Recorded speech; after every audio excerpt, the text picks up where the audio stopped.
देखिए, एनडीए की गाड़ी में मुझे बहुत ज्यादा समस्याएं नजर नहीं आ रही है। अगर मैं दूर से बैठकर देख रहा हूं तो मुझे केवल आपकी ही पार्टी एक समस्या नजर आ रही है। कि सभी जगह अच्छा वोट हम लोगों ने लाया, जी। जबकि हम लोगों का चुनावी जो बिगुल था, एकदम लास्ट मोमेंट में हम लोगों ने डिसीजन लिया। जी, लेकिन आपके प्रभारी अरुण भारती जब बात करते हैं सीटों की संख्या को लेकर, तो आपको नहीं लगता कि अतिशयोक्ति अलंकार में बात करते हैं? 47 सीटें कैसे हो जाएंगी? मतलब हमारे अगर यशस्वी प्रधानमंत्री जी का कार्यक्रम छोड़ दिया जाए, तो मुझे नहीं लगता कि बिहार के किसी भी नेता का, मैं इस लाइन को कोट कीजिएगा, किसी भी नेता के कार्यक्रम में वो अपार जो लोगों का जन समर्थन कहिए, लोगों का आशीर्वाद कहिए या लोगों का यह कहिए स्वतः जो आते हैं, वो नहीं आते। चिराग पासवान को हम लोग को देखने की इच्छा है कि चिराग पासवान क्या करते हैं। इतनी सारे पार्टियां हैं, एक विनिंग कॉम्बिनेशन आपके नेता खुद कहते हैं, इसमें कुछ कम सीटें भी मिल जाए तो एडजस्ट कर लेना चाहिए। क्या जरूरत है हर मंच से कहने की कि इस बार ही चिराग पासवान को मुख्यमंत्री बनना चाहिए? जैसे हमारे नेता जब राजनीति करते हैं, तो हम उनके वर्कर हैं, उनके सिपाही हैं, तो हमारी हार्दिक इच्छा है तो बिहार के मुख्यमंत्री बने। तो ये तो आम लोगों की राय है ना। मैं चैलेंज करता हूं कि उसमें कम से कम 6 से 7 लोग व्यक्ति यही बोलेंगे कि नहीं, बिहार का अब जो चेहरा होना चाहिए वो चिराग पासवान होना चाहिए। जितनी भी जनसंकल्प सभाएं आपकी हुई हैं, मैंने देखा है कि उसका एक पैटर्न है। आप चिराग पासवान को पूरे नॉर्थ भारत का सबसे बड़ा दलित नेता रिप्रेजेंट कर रहे हैं। दलित के नेता इसलिए हैं कि कभी भी किसी भी दलित के यहाँ होता है कुछ भी, उसके पास पहुंचने का काम करते हैं, उसके दुख दर्द को काम करने करते हैं। ओरमा ग्रुप, जो सोचता है वो करता है, आपके अपने सपनों का आशियाना। नमस्कार, भारत लाइव देख रहे हैं आप। देखिए, बिहार में सीटों का बंटवारा एक सबसे बड़ा चर्चा का विषय बना हुआ है। दोनों गठबंधनों में कैसे सियासी ऊंट बैठक लेगा, इसको लेकर चर्चाएं हो रही हैं। लेकिन चिराग पासवान ने पटना एयरपोर्ट पर पत्रकारों से बात करते हुए एक बड़ी बात कह दी थी कि इस नवरात्र में सीट बंटवारे को लेकर गठबंधन से कोई पॉजिटिव खबर सुनने को मिलेगी। कौन सी खबर है? आखिर पिछले 4 दिनों से कौन सी बैठक बिहार भाजपा में धड़ल्ले से हो रही है? बिहार प्रभारी हो, चुनाव प्रभारी हो, या फिर अमित शाह खुद? बिहार में एनडीए में लगातार तेजी में बातचीत हो रही है। इसका मतलब क्या निकाला जाए? क्या महागठबंधन से पहले एनडीए में सीटों का बंटवारा हो जाएगा? क्या चिराग पासवान की सीटों को लेकर एक बहुत बड़ा जो कहा सकता अड़ंगा लगा हुआ था वो क्लियर हो गया है? क्या चिराग पासवान और जदयू के बीच सीटों का बंटवारा हो गया है? क्या दिल्ली में जो चर्चा हो रही है कि उपेंद्र कुशवाहा और चिराग पासवान मिले हैं बंद कमरे में, उसमें बातें हो गई हैं? ये सब कुछ बात करने के लिए हमारे साथ संजय सिंह मौजूद हैं, लोजपा के प्रदेश उपाध्यक्ष हैं, संसदीय बोर्ड के सदस्य हैं। स्वागत है आपका। चलिए, धन्यवाद। ये बताइए, देखिए सबसे पहले तो जिज्ञासा यही है जी, आपके नेता ने कहा है कि इस नवरात्र में आपके गठबंधन से एक शुभ समाचार सुनने को मिलेगा, वो कौन सा समाचार है? हमारे नेता आदरणीय श्री चिराग पासवान जी ने जिस समय ये बोला था एयरपोर्ट पर, उस समय मैं भी मौजूद था वहाँ पे। उस पिक्चर में मैं भी आपको दिख रहा हूँ। जी। निश्चित रूप से हमारे नेता आदरणीय श्री चिराग पासवान जी ने कहा है, तो आज भाजपा के आप देख रहे हैं कि जो हमारे गृह मंत्री जी हैं, वो आए हुए हैं बिहार में। और बिहार में आज भी जब उन्होंने जो बिहार के प्रभारी, सब प्रभारी बनाकर भेजा है, तो उन लोगों की लगातार बैठकें हो रही हैं। और आज भी माननीय मुख्यमंत्री जी और जो भाजपा के प्रभारी और जितने भी उनके वरिष्ठ नेता हैं, आज भी उन लोगों की मुलाकात हुई है। तो अब क्या है ना कि चुनाव का समय आ गया है, नवरात्र जैसे ही खत्म होगा तो सारी चीजें स्पष्ट हो जाएंगी। तो उसलिए उसके पहले जितने भी गठबंधन की बातें हैं, वो सारे वरिष्ठ नेता बैठकर बात कर रहे हैं। तो निश्चित रूप से हमारे नेता श्री चिराग पासवान जी ने अगर कहा है, तो निश्चित रूप से नवरात्र में कुछ न कुछ समाचार आएगा। देखिए, एनडीए की गाड़ी में मुझे बहुत ज्यादा समस्याएं नजर नहीं आ रही है। अगर मैं दूर से बैठकर देख रहा हूं तो मुझे केवल आपकी ही पार्टी एक समस्या नजर आ रही है, क्योंकि आप ही की संख्या को लेकर सबसे ज्यादा विवाद है। ना मांझी जी को लेकर बहुत विवाद होता है, ना उपेंद्र कुशवाहा जी को लेकर कोई विवाद है, ना जदयू को लेकर ही कोई विवाद है। भाजपा तो खैर बड़े भाई की भूमिका में बिहार में है ही। आपकी पार्टी की सीटों की संख्या, कभी आपके जो बिहार प्रभारी हैं, जो आपके जमुई सांसद हैं, उनके मुखबिंद से कभी ये निकलता है कि हमें 47 चाहिए, कभी 147 का आंकड़ा छू देते हैं।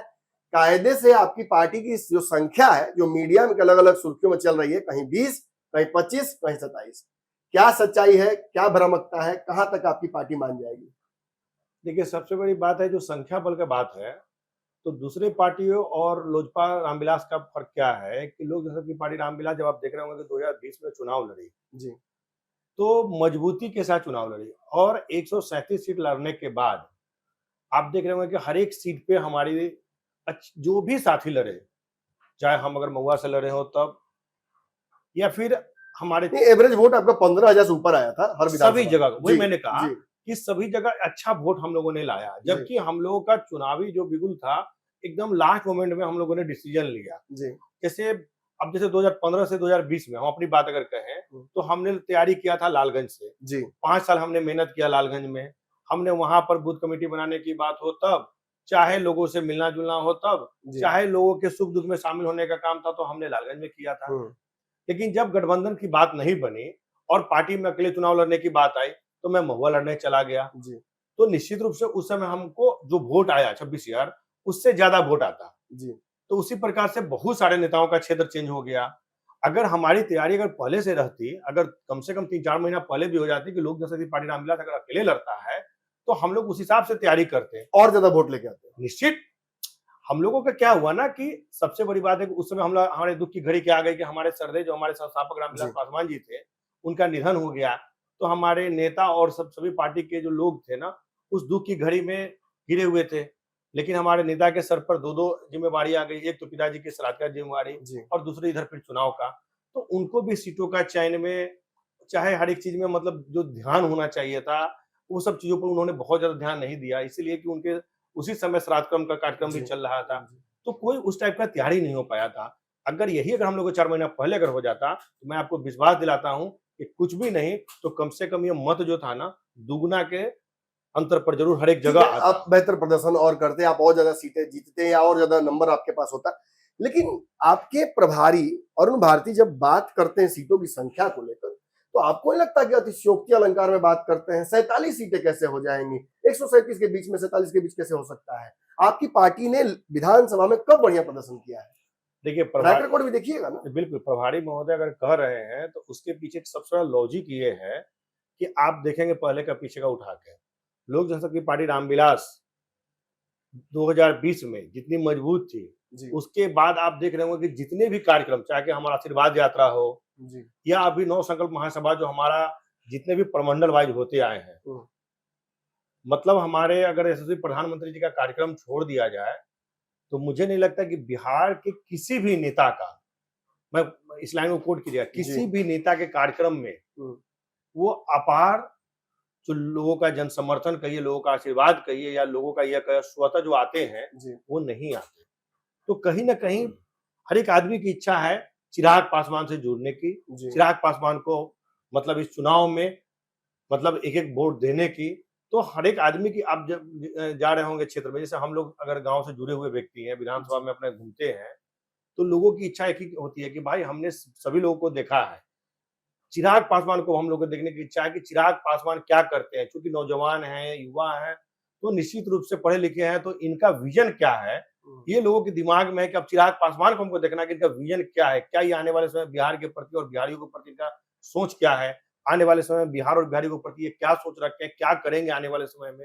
आप देख रहे होंगे, जैसे छोटी सी बात आपको हम उदाहरण दे रहे हैं, आज युवा आयोग बंद हो गया, बट युवा आयोग का सबसे पहले बिहार में अगर किसी ने मांग उठाया था तो हमारे नेता आदरणीय श्री चिराग पासवान जी ने उठाया था। तो इसी प्रकार से उनका जो विजन है ना, उस विजन के तहत जो वो काम करते हैं, इससे आम लोगों में आज के डेट में आप देख रहे हो ना कि जो मेरा लास्ट कार्यक्रम हुआ कहीं का भी, चाहे अब जो भी नौ संकल्प महासभा में है, तो वहां पे लोग जब आते थे और आने के बाद जब कार्यक्रम खत्म होता था तो मीडिया से बात करने में आम लोगों का जो राय लिया जाता मीडिया के द्वारा, तो हमने ये देखा कि लोगों को ये उत्सुकता थी कि सबके जुबान पर सिर्फ चिराग पासवान थे। तो निश्चित रूप से हमारे अगर प्रभारी महोदय अगर सीटों की संख्या अगर बढ़ाने की बात कर रहे हैं तो वो बिहार के लोगों का प्यार, स्नेह और आशीर्वाद को देखते हुए कर रहे हैं। ठीक है, मतलब चिराग पासवान के सभाओं में भीड़ होती है, उनकी पॉपुलैरिटी किसी भी नेता से ज्यादा बिहार में नजर आती है, लेकिन this does not necessarily reflect in the number of seats. आप एक गठबंधन में हैं, गठबंधन की एक अपनी मर्यादा है। कभी कभी देखता हूं कि चिराग पासवान उस मर्यादा की जो सीमा है उसको लांघ जाते हैं। पटना एयरपोर्ट पर पत्रकारों से बात करते हुए कह देते हैं कि मुझे शर्मिंदगी है कि मैं ऐसी सरकार का समर्थन कर रहा हूं जो क्राइम कंट्रोल नहीं कर पा रही है। आप एक तरफ नरेंद्र मोदी का हनुमान बनते हैं, दूसरी तरफ बिहार में इस गठबंधन के ही एक ऐसे नेता नीतीश कुमार जो कि बहुत वोलाटाइल है, उनके ही ऊपर आप इल्जाम लगाते हैं, तो कहीं ना कहीं इससे तो लगता है ना कि आप गठबंधन में बहुत सहजता से नहीं है। नहीं, हमारे नेता हमेशा सही चीजों को उठाने का काम करते होंगे। जी, आप एक चीज को गौर कीजिएगा, हमारे नेता चाहे गठबंधन की मर्यादा भी उसमें नहीं, गठबंधन की मर्यादा नहीं गड़बड़ाती है। हम्म, उन्होंने हमेशा जो सही चीज है उन्होंने बोलने का काम किया है। जी, जैसे उनका मतलब जैसे जहरीली शराब से मरने की बात हुई, बिल्कुल, उस पे उन्होंने बोला है। तो भाई क्या गलत बोला है? अगर जहरीली शराब से लोग मर रहे हैं तो निश्चित रूप से अब सरकार को ऐसा कदम उठाना चाहिए जिससे ये घटनाएं नहीं हो। कहीं ना कहीं बिहार के लोग मर रहे हैं, जी, मुजफ्फरपुर में लगी की घटना हुई, उस पर तुरंत कार्रवाई होनी चाहिए। इसको हमारे नेता ने उठाया है, क्योंकि हमारे नेता का कार्यक्रम उस दिन दूसरी जगह लगा हुआ था और उस कार्यक्रम को छोड़कर और एयरपोर्ट से सीधे दूसरे सभी कार्यक्रमों को रद्द करके और उस लगी की घटना में पहुंचते हैं। और रास्ता में जाने के क्रम में जितनी भी सहायता की चीजें हो सकती थी हमारे पार्टी के द्वारा, हमारे नेता के द्वारा, हम लोगों ने तुरंत वहां पे किया। तो निश्चित रूप से ये हमेशा बिहार और बिहारियों के प्रति सोच रखते हैं, न कि राजनीति के प्रति सोच रखते हैं। तो अब हम आपको ऐसा एक उदाहरण देंगे कि बिहार में जब भी कोई घटना होती है, कोई नेता जाए या न जाए, हमारे नेता सबसे पहले वहां पहुंचते हैं और पहुंच के वहां लोगों को देखते हैं कि कैसे इनकी मदद की जा सकती है। तो आपके नेता गठबंधन की मर्यादा मानते हैं? निश्चित रूप से। तो गठबंधन की मर्यादा तो फिलहाल यही है ना कि इतनी सारे पार्टियां हैं, एक विनिंग कॉम्बिनेशन आपके नेता खुद कहते हैं, इसमें कुछ कम सीटें भी मिल जाए तो एडजस्ट कर लेना चाहिए। क्या जरूरत है हर मंच से कहने की कि इस बार ही चिराग पासवान को मुख्यमंत्री बनना चाहिए? आप लोग भी बढ़ चढ़ कर हर मंच से चिल्ला चिल्ला के आप भी बोलते नजर आए हैं कि सीएम बनना चाहिए चिराग पासवान को। देखिए, क्या इससे नीतीश कुमार को बुरा नहीं लगेगा? इससे भाजपा को बुरा नहीं लगेगा? देखिए हर एक इंसान की इच्छा होती है, राजनीति करने वाले सभी की इच्छा होती है। जैसे अगर हम राजनीति करते हैं तो निश्चित रूप से मेरी भी इच्छा है कि मैं भी विधायक, मंत्री, एमपी बनूं। जी, उसी प्रकार से हमारे नेता जब राजनीति करते हैं तो हम उनके वर्कर हैं, उनके सिपाही हैं, तो हमारी हार्दिक इच्छा है तो बिहार के मुख्यमंत्री बने। तो ये तो आम लोगों की राय है ना। हमारे नेता कभी अपने मुंह से नहीं बोलते कि मुझे मुख्यमंत्री बनना है। हमारे जो कार्यकर्ता हैं, सिपाही हैं, जो लोग हैं, आम पब्लिक का, आप मैं अभी भी कह रहा हूं कि ये बड़ी बात नहीं होगी कि आप माइक लेके और 10, चाहे वो पढ़े लिखे इंटेलेक्चुअल व्यक्ति हो तब, चाहे वो 10 दलित का बस्ती हो तब, या फिर रोजगार करने वाला हो तब, चाहे व्यवसायी हो तब, आप 10 लोगों के पास अपना कैमरा घुमा लें, मैं चैलेंज करता हूं कि उसमें कम से कम 6 से 7 लोग व्यक्ति यही बोलेंगे कि नहीं, बिहार का अब जो चेहरा होना चाहिए वो चिराग पासवान होना चाहिए। तो ये आम जनमानस इस चुनाव में नहीं ना, इस चुनाव में तो आपने नीतीश चुनाव कुमार को मान लिया है। बिल्कुल, इस चुनाव की बात नहीं हो रही है ना, ये आम जनमानस की राय मैं बता रहा हूँ आपको। निश्चित रूप से जैसे हम बता नहीं कि मेरी हार्दिक इच्छा है, मैं अपनी इच्छा व्यक्त करता हूँ, तो मेरी इच्छा सरकारी की इच्छा नहीं हो सकती है ना। बिल्कुल। तो हर एक आदमी की इच्छा है कि जो आदमी राजनीति कर रहा है वो अपने नेता को आगे बढ़ना देखना चाहता है। तो आम लोग की इच्छा होती है, हमारे कार्यकर्ताओं की इच्छा है भाई, हर एक पार्टी के कार्यकर्ता की इच्छा है। अच्छा, लोग कहते हैं कि और मैंने सुना भी है चर्चा है, आपके सहयोगी भी कई कहते हैं, मैं नाम नहीं लूंगा, किन सहयोगी की बात कर रहा हूं आप समझ रहे होंगे शायद। कहते हैं कि चिराग पासवान का मैथ ही अलग है, 5 लोकसभा जीत गए तो 5 into 6 = 30 कर लेते हैं, 30 विधानसभा चाहिए। ये कौन सा मैथ हुआ? देखिए, विनेबिलिटी देखिए, अपना ट्रैक रिकॉर्ड देखिए, आप विधानसभा में कब जीत के आए हैं 30 सीट? देखिए, ये हमारे नेता का सही कहना है, इसलिए कहना चाहिए कि आज लोकसभा चुनाव में चाहे भाजपा हो, चाहे जनता दल यू हो, या जो भी लोगों ने चुनाव लड़ा, सब लोगों का 100% स्ट्राइक रेट नहीं लगा। लेकिन लोक जनशक्ति पार्टी रामविलास ने अगर 5 सीटें अगर चुनाव में लड़ा तो 5 सीट का 5 सीट आपको जीत कर देने का गठबंधन कहते हैं कि मोदी का वोट गया, नीतीश का वोट गया, तब न जीते चिराग। ठीक बात है, तो आपके पास भी तो गया था, आपने 100% स्ट्राइक रेट क्यों नहीं लाया? भाजपा के पास भी गया, जदयू के पास भी गया, उनके गठबंधन के सभी साथियों के साथ गया। ऐसा तो नहीं कि सिर्फ चिराग पासवान के पास आया। बिल्कुल। तो निश्चित रूप से अगर गठबंधन का वोट 5 लोग के पास जा रहा है तो सिर्फ 100% विजिबिलिटी किसकी है? सिर्फ चिराग पासवान की है, न कि भाजपा की रही है, न जदयू की रही है। आप उसी प्रकार से आपने चतरा में देखा होगा, झारखंड में जब चुनाव हुआ हमको 1 सीट ही मिला, हमने जीतने का काम किया। बिल्कुल। तो निश्चित रूप से हमारे 100% स्ट्राइक रेट रहता है। तो यहाँ तो गठबंधन के नेताओं को चाहिए कि लोजपा को ज्यादा सीट पर इसलिए लड़ाए कि ये ज्यादा सीट जीत कर आएंगे तो हम लोग को सरकार बनाने में सुविधा होगी, सरकार बनाने में हम लोग को मदद मिलेगा। तो निश्चित रूप से हम लोग को ज्यादा सीट मिलनी चाहिए। जितनी भी 9 जनसंकल्प सभाएं आपकी हुई हैं, मैंने देखा है कि उसका एक पैटर्न है। आप चिराग पासवान को पूरे नॉर्थ भारत का सबसे बड़ा दलित नेता रिप्रेजेंट कर रहे हैं। निश्चित रूप से आप देख रहे होंगे कि दूसरा कोई दलित चेहरा नहीं। हम बता रहे हैं, वही मैं आपको बताने जा रहा हूँ कि आप शुरू से देख रहे होंगे कि सरदे हमारे संस्थापक आदरणीय रामविलास पासवान जी जब थे तो वो दलित के नाम पे नहीं बल्कि देश के दूसरे अंबेडकर के रूप में उन्होंने जाना। बिल्कुल। और निश्चित रूप से इस बात को हमारे कई प्रधानमंत्रियों ने मंच से कहा है। जी मैं आपको एक फोटो वीडियो दिखाऊंगा जिसमें आई के गुजराल जी ने कहा था कि दलित के सबसे बड़े नेता, देश के नेता श्री रामविलास पासवान जी, मेरे पास वो वीडियो आज भी है। जी तो जब एक प्रधानमंत्री जी ने कहा है कि वो रामविलास पासवान जी देश के सबसे बड़े नेता थे, उसी प्रकार से हमारे आदरणीय श्री चिराग पासवान जी भी निश्चित रूप से आज दलितों के नेता इसलिए हैं कि वो सिर्फ जाति के नेता नहीं है। दलित के नेता इसलिए हैं कि कभी भी किसी भी दलित के यहाँ होता है कुछ भी, उसके पास पहुंचने का काम करते हैं, उसके दुख दर्द को काम करते हैं। जी जब भी वो यहाँ रहते हैं या फिर दिल्ली में रहते हैं, तो हर एक दलित के लोग वहां पर पहुंचते हैं एक आस और एक उम्मीद के साथ कि चिराग पासवान ही है जो हमारे काम को कर सकते हैं। जी तो इस उम्मीद में हर एक दलित के लोग वहां पहुंचते हैं और उनका काम होता है। तो निश्चित रूप से दलितों के नेता तो हैं वो। आपके एक सहयोगी हैं गठबंधन के मांझी जी, उनका कहना है कि चिराग पासवान को बिहार इसलिए याद आ रहा है क्योंकि बिहार में चुनाव है, नहीं तो अभी दिल्ली में आराम से रहते।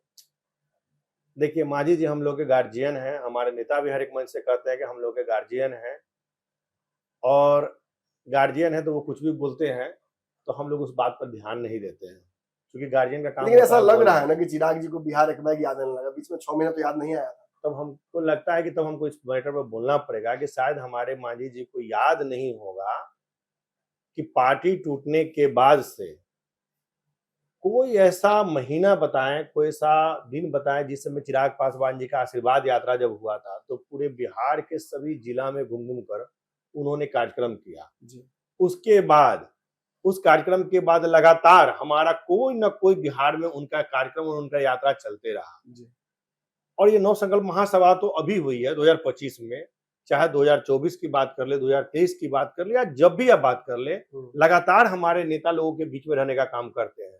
और हमेशा मैं आपको बार बार ये लाइन कोट कर रहा हूँ कि कोई भी बिहार में घटना दुर्घटना आज हुई है, चाहे जहरीली शराब से मरने की बात हो तब, चाहे किसी दलित के घर में कोई मरने का काम हुआ हो तब, या किसी दलित के ऊपर कोई घटना हुआ हो तब, अगर हमारे नेता मंत्रालय के किसी काम में व्यस्त रहते हैं तो हमारे पार्टी के द्वारा एक टीम बनाकर निश्चित रूप से हमेशा किसी न किसी को भेजा जाता है, और भेजकर वहां पर हमारे पार्टी का उपस्थिति जरूर दर्ज कराया जाता है। मतलब चिराग पासवान बिहार को लेकर बहुत सीरियस है। निश्चित रूप से हमेशा।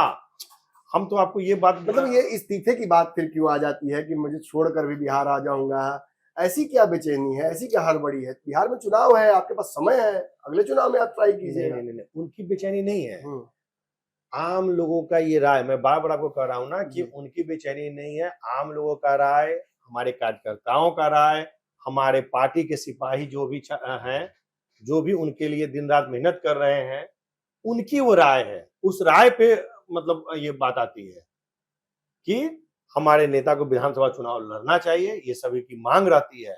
हम लोग की जब भी बैठक होती है उसमें हर एक कार्यकर्ता की उम्मीद होती है कि हमारे नेता बिहार का प्रतिनिधित्व करें। मैं बार बार वही कहना चाहूंगा ना कि ये लोगों की मांग है, आम जनमानस की ये मांग है। एक और आखिरी सवाल है इस संदर्भ में, राजनीतिक संदर्भ में और गठबंधनों के संदर्भ में। बिहार में 5 दलों का गठबंधन है जिसमें आप भी एक बहुत महत्वपूर्ण भूमिका निभा रहे हैं। मंच पर मोदी जी के मैं देखता हूं सारे नेता मौजूद रहते हैं, लेकिन हाल के दिनों में मोदी जी का जितना भी बिहार में कार्यक्रम हुआ है, हमने देखा है कि हनुमान वाले रोल में बहुत चिराग जी नजर नहीं आते हैं, अब केवल प्रणाम प्रणाम तक रह जाता है। पहले वाली जो भावनाएं हैं वो दिख नहीं रही है। क्या हम ओवर रीड कर रहे हैं या कुछ है सच में ऐसा? तो इसका एक सीधा सा प्रमाण आप देख लीजिएगा, हमारे आदरणीय नेता श्री चिराग पासवान जी के फेसबुक पे, एक्स पे, कहीं भी आप चले दो दिन पहले भी कार्यक्रम में वही मैं बोल रहा हूँ। मैं चूंकि उस कार्यक्रम में मौजूद था, दिल्ली के कार्यक्रम में, हमारे यशस्वी प्रधानमंत्री जी ने बहुत अच्छा लाइन हमारे नेता के लिए बोला, और जो एक नेता के बीच में होना चाहिए उससे बढ़कर हमारे नेता के लिए उन्होंने बोला है। और जब मिले थे उस गर्मजोशी को आप देखते तो फिर आपको ये सब बोलने की जरूरत ही नहीं होती। अगर उसमें होगा, उनके फेसबुक पे भी देख सकते हैं आप, हमारे फेसबुक पे आपको भी चिराग जी का हनुमान कहा जाता है, तो क्या राम हनुमान वाला रिश्ता मोदी जी और चिराग जी का भी है ना? निश्चित सत्यापित करते हैं, एकदम उसमें कहीं कोई दो राय नहीं है। चलिए अब आप पर आते हैं जी। पिछले चुनाव में आपने चिराग पासवान जी के कहने पर महुआ से चुनाव लड़ा। जी। आप 26,000 वोट लेकर आए थे। जी मजेदार बात यह है दर्शकों कि राजद इस जगह से जो जीती थी वो 26,000 से बहुत कम मार्जिन से जीती थी। मतलब सीधे सीधे संजय सिंह ने राजद को जितवा दिया था यहाँ से, निश्चित रूप से अगर वो 13,000 वोट से जीते और हम 26,000 वोट लाएं डबल से तो भी ज्यादा। डबल से, हम्म, तो निश्चित रूप से आप इस बात को कर सकते हैं। और हमने बार बार कहा है कि हमारी तैयारी 15 से 20 में लालगंज की थी। जी अगर महुआ से मेरी कोई तैयारी नहीं थी, महुआ तो हम सिंबल लिए और लड़ने चले गए। जी। अगर हम तैयारी करके जाते तो ये चिराग आंकड़ा पासवान जो ने है बंदूक जीतने लेके की- बोला कि जाओ जहां जहां मिले वहीं चलाओ। निश्चित हम लोग सिपाही हैं ना, हम्म, हम लोग सिपाही हैं और सिपाही को आदेश होने के बाद सिपाही पूछता नहीं है। जी। हम लोग लड़ने का काम करते हैं, अपने पार्टी के और नेता के प्रति एक वफादार हैं। कहावत है, भय बिन होत न प्रीत। तो भय तो दिखा दिया आपने पिछले चुनाव में। निश्चित। आपको लगता है कि ये प्रीत यानी सम्मान इस बार मिलेगा?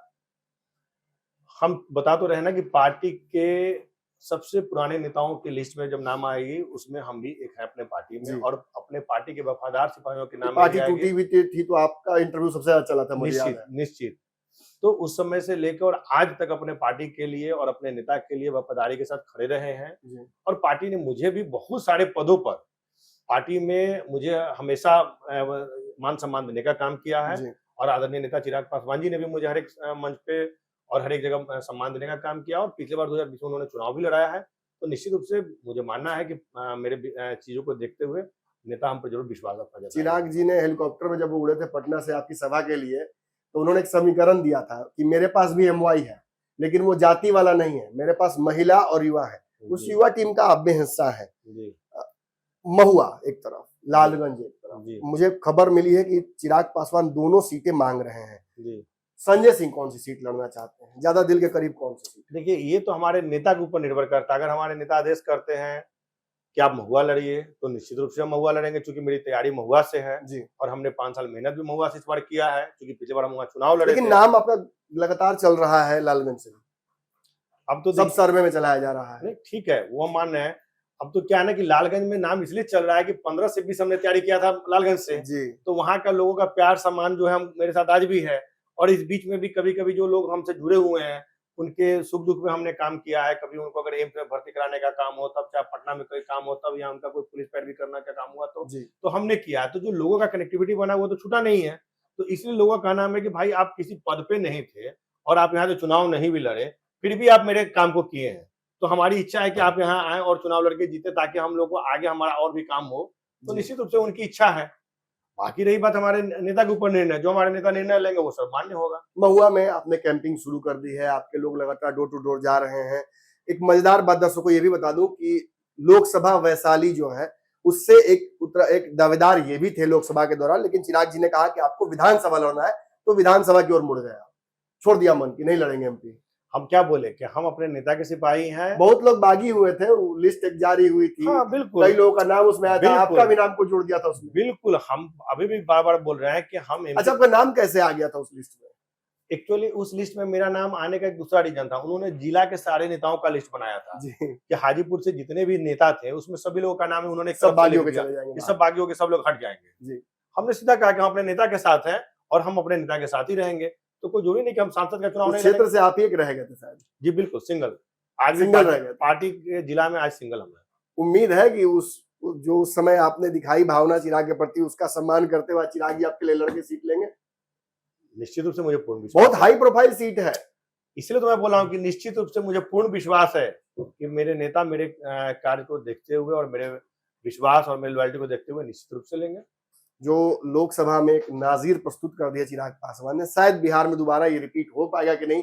100% स्ट्राइक रेट, इतने ज्यादा नंबरों से जीत, विधानसभा में अगर संजय सिंह को मौका मिलता है तो रिकॉर्ड तोड़ेंगे निश्चित, क्योंकि हमने जो 5 साल मेहनत किया है, बिना मेहनत किए तो हम लड़ाई लड़ लिए। जी। इस बार तो मेहनत की है, इस बार तो लड़ाई लड़ने में मजा आएगा, क्योंकि एक एक लोगों के बीच में हम 5 साल रहने का काम किए हैं और लोगों के बीच में रहकर उनका काम करने का काम किया। एक आखिरी सवाल है, क्योंकि आप विधायक का चुनाव लड़ेंगे और आपके नेता और आपके जो प्रभारी हैं दोनों ने जो एक ज्ञापन आपकी पार्टी ने जो निकाला था, मैंने उसको पढ़ा था, उसमें आपने कहा था कि इंडिपेंडेंट आइडेंटिटी चाहिए, केवल सांकेतिक भागीदारी नहीं चाहिए, हम सरकार का हिस्सा भी बनेंगे और गवर्नेंस को इम्प्रूव करेंगे। मतलब बिहारी फर्स्ट, क्योंकि चिराग खुद मुख्यमंत्री तो नहीं बन रहे इस बार, तो डायरेक्ट तो इंप्लीमेंट नहीं हो सकता, लेकिन पार्ट वाइज हम चाहेंगे कि इसी बार इंड्यूस किया जाए बिहार सरकार में। क्या इसके लिए दबाव बनाएंगे आप लोग? देखिए, दबाव बनाने की जरूरत नहीं है। जो बिहारी फर्स्ट का जो विजन है, उस विजन को जब आप देखेंगे तो बिहार और बिहारियों के हित के लिए है। तो निश्चित रूप से जब बिहार और बिहारियों के हित की सोच जो नेता रखते हैं, उनकी चीजों को आप अगर देख ले कि अगर जैसे सपोज कीजिए कोई भी आदमी क्या चाहता है, रोड, शिक्षा, स्वास्थ्य, तो हमारा भी मांग उसी के प्रति है, न कि हम अलग कोई राज बनाने की मांग करें, कोई हमारी बात को नहीं मतलब मानेगा। आप ये दावा कर रहे हैं कि एनडीए की सरकार बनती है तो बिहार फर्स्ट बिहारी फर्स्ट देखने को मिलेगा? निश्चित रूप से बिहार फर्स्ट बिहारी फर्स्ट का जो विजन है, वो तेजस्वी वाला बहाना सुनने को नहीं मिलेगा ना कि हम मुख्यमंत्री नहीं है इसलिए नहीं कर नहीं पा नहीं रहे नहीं हैं। नहीं नहीं भाई, हम बार बार दबाव डालिएगा आप सरकार पर? नहीं, दबाव डालने क्या, जो हम ऑलरेडी सरकार के हिस्सा रहेंगे, हम्म। इस बार हम सरकार के हिस्सा में रहेंगे, हमारे पार्टी के मंत्री रहेंगे, तो निश्चित रूप से हम लोग उसको धरातल पर लाने का काम करेंगे। कॉम्प्रोमाइज नहीं होगा? नहीं, क्यों हम कोई अलग से, हम तो बता रहे हैं ना, कोई हम अलग से राज तो मांग नहीं रहे हैं कि बिल्कुल। पटना को अलग कर दो और दरभंगा को जोड़ दो। जी। हमारा भी तो मांग वही है ना कि शिक्षा बेहतर हो, स्वास्थ्य बेहतर हो, कैसे लोगों को मतलब इससे सुविधा मुहैया हो, तो वो ऑलरेडी सरकार कर रही है, उसमें ये भी चीज जुट जाएगा, इससे सरकार को और मजबूती मिलेगी। हाल के दिनों में जो भी सरकारी स्कीम्स अनाउंस हुई हैं, चाहे 125 यूनिट बिजली हो, 10,000 महिलाओं को देने वाली बात हो, वृद्धा पेंशन हो, विधवा पेंशन हो, सरकार ने खजाना एक तरीके से खोल दिया है। इसके प्रति पार्टी और आपके नेता का क्या विचार मैं है? शुक्रगुजार हूँ माननीय मुख्यमंत्री जी का कि उनके इस योजना के आने के बाद जो भी मतलब लोगों में थोड़ा बहुत भी किसी बात को लेकर नाराजगी थी, गांव में अब जब आप जाएंगे, आप लोग तो पटना शहर में रहते हैं, हम लोग तो गांव से बिलोंग करते हैं, जी। जब गांव में आप जाएंगे तो लोगों का ये सारे जितने भी चीज थे ना, सारी नाराजगी दूर हो गई है। मतलब आप ग्राउंड जीरो पे लोग खुश हैं, फीडबैक मिल रहा है? बहुत, मतलब हम बोल, इसलिए तो हमने माननीय मुख्यमंत्री जी का धन्यवाद दिया है कि उनके इन सब योजनाओं के बाद लोगों में जो नाराजगी थी, वो हर एक वर्ग के लोग उनसे इतने खुश हैं कि अब हमको लगता है कि दिन में 2 बजे इंडिया की सरकार बन जाएगी। मतलब इसका पूरा फायदा होगा चुनाव में? बहुत ज्यादा। कोई चुनावी रेवड़ी नहीं ना है, इसको लॉन्ग टर्म रखिएगा ना? नहीं, बिल्कुल। देखिए, ये तो क्या है ना कि सरकार की योजना 125 यूनिट फ्री जो मिलना है, कितने परिवार चुनाव बाद बंद नहीं ना हो जाएगा? तेजस्वी जी कह रहे हैं क्यों चुनाव बंद बाद हो जाएगा कर दिया भाई? जाएगा। देखिए, विपक्ष का काम है बोलना। अब तो उनका तो विपक्ष का काम है कि अगर खड़े हैं तो क्यों खड़े हैं, बैठे हैं तो क्यों बैठे हैं, चल रहे हैं तो क्यों चले। उनका काम है मुद्दा बनाना, तो वो तो बोलेंगे, इससे कहीं नहीं जाना है। नीतीश जी मुख्यमंत्री रहेंगे, चला लेंगे सरकार, कोई दिक्कत नहीं। हम लोग का नारा है 25 से 30 फिर से नीतीश। 25 से 30 फिर से नीतीश। ये 2020 के चुनाव में आप लोजपा के किसी नेता से सुन नहीं पाते। ये परिस्थितियां बदली हैं, गठबंधन बना है, और एक तरह से कहा जा सकता है कि मोदी जी का एक्टिव इन्वॉल्वमेंट बिहार की राजनीति में, अमित शाह को बिहार भेजना, धर्मेंद्र प्रधान को बिहार भेजना, ये सब कुछ रणनीति का हिस्सा है। मैं बार बार दर्शकों को आपको अपने विश्लेषण में बता रहा हूं कि एनडीए की गाड़ी एकाएक 40 किलोमीटर प्रति घंटे की लेन को छोड़कर 120 वाली लेन में आ गई है। अब कहीं ना कहीं महागठबंधन को भी अपनी क्षमताएं बढ़ानी होंगी और ये दिखाना होगा कि बिहार में एक बराबरी की लड़ाई हो रही है। अगली कड़ी में जल्दी मुलाकात। आपके सपनों को हमने सजाया है, ई होम्स पैनोरामा को हमने बनाया है। ई होम्स मेरा एक सपना था जिस पे मैं पिछले 4 साल से काम कर रहा था। हमने जो बनाया है वो सबने है माना। ई होम्स पैनोरामा में हो आपका भी आशियाना। और फाइनली हमने 2021 में इस प्रोजेक्ट को लॉन्च किया। बहुत लोग अप्रिशिएट कर रहे हैं कि पूर्णिया जैसे शहर में, बिहार के, एक तो बिहार की बात करें उसमें भी पूर्णिया जैसे छोटे जगह में इस तरह का लाइफस्टाइल देना, ये सुन के हम लोगों को बहुत अच्छा लगता है। ई होम्स में हमने कुछ और भी किया है, जैसे हम जिस जगह में रह रहे हैं हमारे फैमिली सिक्योर हो, उनको सिक्योरिटी का ध्यान में रखा है। आपकी सुविधा और सुरक्षा आपके लिए खास है, ये आपका विश्वास है। इसमें आर्टिफिशियल इंटेलिजेंस का 7 लेयर सिक्योरिटी का हमने इस्तेमाल किया है। लस ग्रीन कैंपस को बनाया है, यदि हमारा बाउंड्री वाल है तो वो वर्टिकल गार्डन है। ये जितनी भी फैसिलिटी होता है एक इंटरनेशनल टाउनशिप में ई होम्स है, ये हम लोग विश्वास नहीं कर पा रहे हैं। जो भी हमारे मित्र दोस्त या जो भी हमारे बाहर के बाहर आते हैं तो हम लोगों को बहुत अच्छा सुनने को मिलता है और बहुत अच्छा क्रेडिट मिल रहा है। वो सारा हमने सिर्फ एक बिल्डिंग नहीं बनाया, हमें एक बहुत अच्छा लाइफस्टाइल दिया ई होम्स में, और मेरा एक सपना था जिसको मैं आज फुलफिल होते हुए देख रहा हूँ। ये आपका आवास है। ई होम्स पैनोरामा में अब आपका निवास है। ई homes Panorama, luxurious lifestyle redefined. Panorama group, जो सोचता है वो करता है। अगर ये वीडियो पसंद आई और वह बिहार के राजनीति और बिहारियत से सरोकार रखेनी तो सब्सक्राइब बटन दबा के चैनल के सब्सक्राइब कर ली।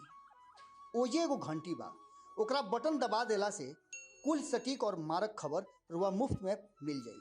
अगर रुआ पत्रकारिता के हमनी के नया प्रयोग में सहयोग कर चाहतानी तो ज्वाइन बटन दबा दी।